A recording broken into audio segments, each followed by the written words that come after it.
કચ્છના ભુજ અને નખત્રાણાના અમુક વિસ્તારોમાં વેસ્ટર્ન ડિસ્ટર્બન્સને કારણે વાતાવરણમાં અચાનક પલટો આવ્યો હતો અને અચાનક વરસાદી માહોલ જામ્યો હતો. મળતી માહિતી મુજબ ગુરુવારે બપોર બાદ ભુજ અને નખત્રાણાના કેટલાક વિસ્તારોમાં અચાનક વાદળછાયું વાતાવરણ સર્જાયું હતું. ભુજના કેટલાક વિસ્તારોમાં વરસાદી માહોલ સાથે અમી છાંટણા પડતા રસ્તા ભીના થયા હતા.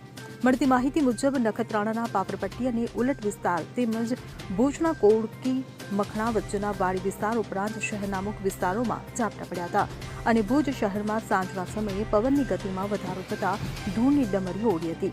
કેટલાક વિસ્તારોમાં અમી છાંટણા તો કેટલાક વિસ્તારોમાં વરસાદી છાંટા સાથે રસ્તા ભીના થયા હતા.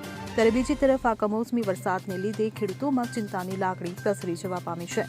ખાસ કરીને કમોસમી વરસાદને લીધે કેરીના પાકને નુકસાનની ભીતિના લીધે ખેડૂતોમાં ચિંતા પ્રસરી જવા પામી છે. Bureau report CN24 news. હવે જુઓ દેશ દુનિયાની તમામ ખબરો તમારી આંગળીના ટેરવે. ઉઠાવો મોબાઈલ અને Google Play Store પરથી ડાઉનલોડ કરો અમારી CN24 ન્યૂઝ મોબાઈલ એપ.